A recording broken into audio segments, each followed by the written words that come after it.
Boa tarde, meus queridos. Tudo bem com vocês? Como estamos? Espero que estejam todos bem e animadíssimos para mais uma aulinha aqui com a gente. Bacana?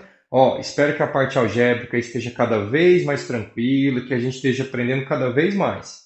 Eu sei que às vezes não é do jeito que a gente queria, mas eu tenho certeza que estamos fazendo a nossa parte. E isso é que é o importante. Bacana? E agora a gente muda um pouquinho de assunto, e é um assunto muito, muito, muito bacana e muito presente no nosso cotidiano, mesmo que vocês não percebam, tá? Que são as grandezas proporcionais. O que são essas grandezas? Ora, são medidas, são situações em que quando a gente compara uma com a outra, elas se comportam, né, obedecendo um certo padrão. Olha de novo a gente usando, né, a palavra padrão. Então, olha só. Imaginem, né, coloquei alguns exemplos aqui, que você vê uma promoção ou você vê um cupomzinho fiscal lá onde 2 refrigerantes custavam R$ 12. Ora, essas duas grandezas, né, quantidade de refrigerantes e o preço dele, se comportam de forma diretamente proporcionais. O que isso quer dizer? Que se a gente quiser aumentar a quantidade de refrigerantes, o preço vai aumentar. E se a gente diminuir a quantidade de refrigerantes, o preço também vai diminuir. Essa é a característica de grandezas diretamente proporcionais. Aqui eu já adianto para vocês que nas próximas aulas eu vou trabalhar com outra grandeza, que é inversamente proporcional.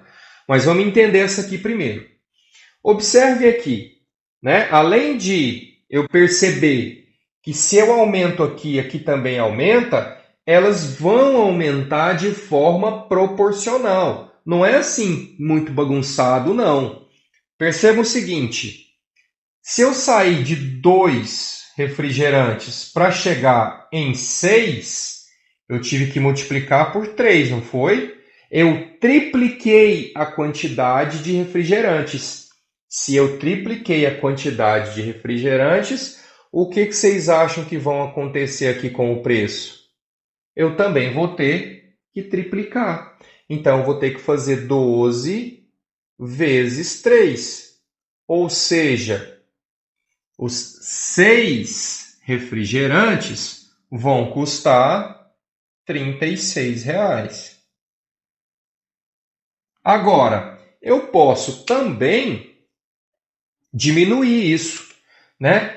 Para sair de 2 refrigerantes e chegar para 1, eu tive que fazer o quê? Acreditem, né? Eu não subtraí. A gente tem que ver quantas vezes ficou maior ou menor. Então, eu faço a divisão aqui por 2. 2 dividido por 2 dá 1. Eu estou pegando a metade da quantidade. Se eu pego a metade da quantidade, o que vai acontecer com o preço? Também tem que ser a metade. 12 dividido por 2, que vai dar R$ 6. E aqui é bacana que aí eu descubro o preço da unidade do refrigerante. Se eu sei quanto custa um refrigerante, eu consigo descobrir quanto vai custar a quantidade que eu quiser, seja 25, 12, 30, não importa. Portanto, essa é a característica de grandezas diretamente proporcionais. E aí, pessoal, vão aparecer inúmeras situações em que temos grandezas que se comportam desse jeito. Na atividade de hoje, vocês vão observar isso. Tem vários enunciados, tem várias situações, e as grandezas da atividade de hoje são grandezas diretamente proporcionais. Por isso que eu vou trabalhar em aulas diferentes. Quando eu falar de inversamente, vai ser só inversamente, para vocês entenderem bem a característica de cada uma. Mas vamos para mais um exemplo. Olha só, imagina que eu gastei 1 hora para percorrer 8 quilômetros. Ora, se eu tiver que percorrer, né, se eu gastar o dobro do tempo, o que vai acontecer com a distância? Ela também vai ter que dobrar, não é verdade? Então, eu vou pegar aqui, era 8, eu também multiplico por 2. 8 vezes 2 significa que eu terei percorrido 16 quilômetros nessas 2 horas. Só que agora tem uma coisinha que a gente tem que ficar sempre antenado. Agora eu estou perguntando 30 minutos. 30 minutos não é 30 vezes maior do que uma hora. Pelo contrário, a gente sabe que 30 minutos tem a metade de uma hora. Ou seja, a gente até fala, né? Meia hora, metade de uma hora. Então é importante a gente perceber que aqui vai ficar 0,5. A metade de 1 é 0,5. Percebam que nós estamos dividindo, né, pegando a metade. Fiquem ligados à questão da unidade. Isso é muito, muito, muito, muito, muito importante. Bacana? 30 minutos é a metade de uma hora. Portanto, se eu tive que pegar a metade, para eu descobrir a distância, eu também tenho que pegar a metade. 8 quilômetros dividido por 2, eu vou conseguir percorrer 4 quilômetros em 30 minutos. Ok? Eu escrevi 0,5 aqui, mas eu não pus hora. Pronto. Tá aí. Ok? Pessoal, outra coisa que vai aparecer e é muito comum a gente usar essa regrinha, talvez até quem tem irmão mais velho, pegou ajuda com alguém, já escutou falar nessa tão famosa regra de 3, ok? Então é o seguinte, o que nós vamos fazer nessa regrinha de 3?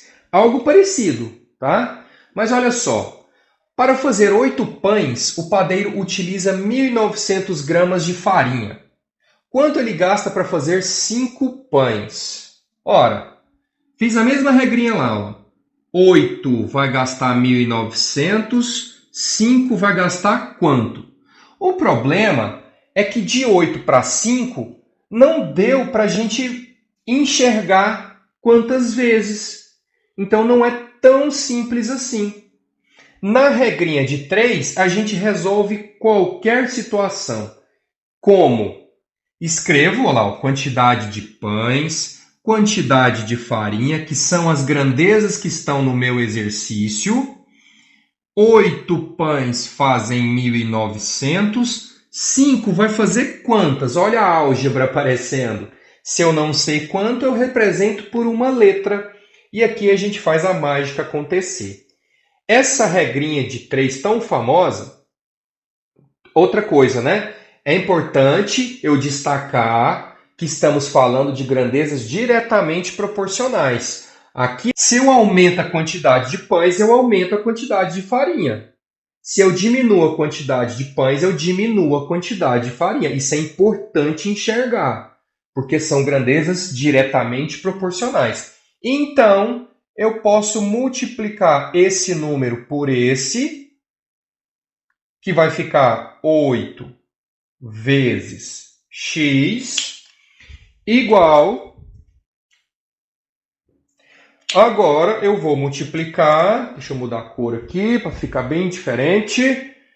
Não, isso não, já foi. O que está faltando aqui, gente? Aqui. Eu posso multiplicar, posso não, tenho que multiplicar os 5 vezes 1.900. Essa é a regrinha de 3. Muitos vão já virar e falar assim, multiplica cruzado. É isso que eu estou fazendo, multiplicando em ordem cruzada. O que vai acontecer?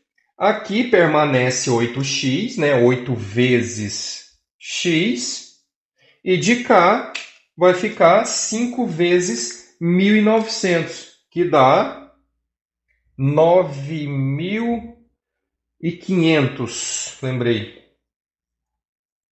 Certo? E por último, o que que a gente faz? Agora eu pego esse 8 aqui, ó, e divido.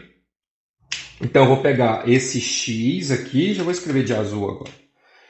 Esse x que eu quero descobrir vai ser igual a esse valor que está aqui, dividido. Estou escrevendo divisão em forma de fração, tá bom, pessoal? Dividido por 8.